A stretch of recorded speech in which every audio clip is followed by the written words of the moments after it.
Portland, Oregon TV station KGW's investigative team sent letters to 86 inmates currently serving time for burglary. Now, the inmates were asked to respond anonymously to 17 questions detailing how they broke in, when the crime occurred, and what they were looking for. And here's what was found. Most inmates break in through an unlocked door or window. Is that really breaking in? I guess you're not invited, so you're breaking in. Several burglars kicked the door open. One said, "I would kick in the door rather than break glass. Loud bangs are better than loud glass breaking. Plus, you risk getting cut," which is not good at all. Once inside, what was the first thing you looked to steal?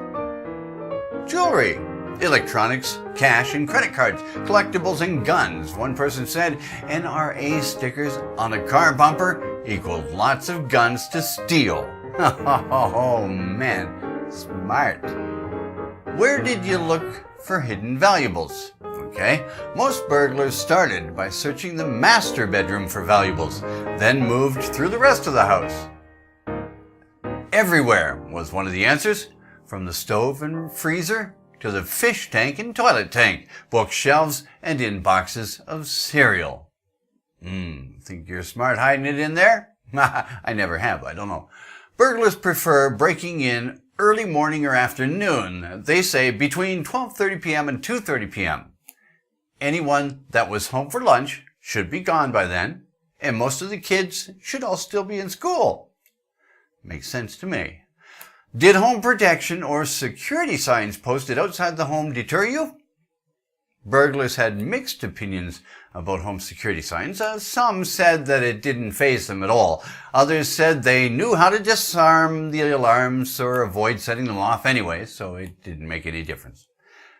If a homeowner had a big, loud dog, most burglars would stay away. Smaller dogs didn't seem to bother them. What's it going to do, pee on you? Yeah, right. All of the inmates who responded said that they would knock on the front door before breaking in. This is important. Listen up. If someone was home, they would act like I was lost or looking for a friend. Have you ever had that happen? I actually have. Or would approach the resident as though they had posted an ad on Craigslist or in the paper or something. Or say, "Oh, sorry, wrong house. Thank you. Sorry to bother you." Or they would ask if they'd seen a dog. "Have you seen my dog?" "No, okay, sorry to have bothered you." Sometimes they say, "I would wear nice clothing and print a questionnaire off the internet and carry a clipboard and see if they could spare a moment for an anonymous survey." That covers you. If a home alarm system went off, most intruders said that they would leave immediately. If a security alarm went off, quote, "I would try and turn it off or get the hell out of there." See, so notice the order it said in, try to turn it off or get the hell out. Yeah, turn it off first. And most of them said they do know how to do that. Generally, burglars agreed that security cameras were indeed a deterrent, but some said it also likely signaled there were more valuables inside the home. Sounds reasonable to me. Responses were mixed regarding lights on in the house, though. Some said it was a deterrent, and one particular burglar said that the combination of lights and blinds closed created an attractive location and would drive through upper-class neighborhoods, he says, looking for many things like porch lights on with all the window blinds closed. Okay. Well, I don't do that either, so. Most burglars feared that someone might be home if they heard a radio or TV on, so they wouldn't break in. Almost all the burglars said that they'd think twice if there was a car in the driveway. Quote, "Most of the time, that's a surefire sign of someone being home," wrote one of the inmates. Now, burglars don't want to be seen.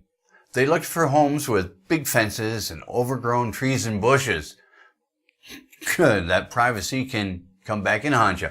Home away from other homes, blind spots, older window frames, cheap wooden doors, things like that, large trees and bushes and shrubs around the home, or very reserved and conservative neighbors, because they'll leave you alone. What's the one thing homeowners can do to avoid being burglarized? Well, burglars suggest homeowners make their property visible with good lighting and trimmed bushes and trees. You should get to know your neighbors and alert police if you see anything suspicious. Don't just look out the window and stand there looking, Abner! Abner! Somebody's breaking in across the road! Abner! That does no good. I liked her. It really sounds like there's a school for burglars somewhere, doesn't it? Oh yeah, that's called prison. The takeaway here, I think, is you want a sound and motion-activated MP3 player with the sound of a big dog barking coming out of really big speakers.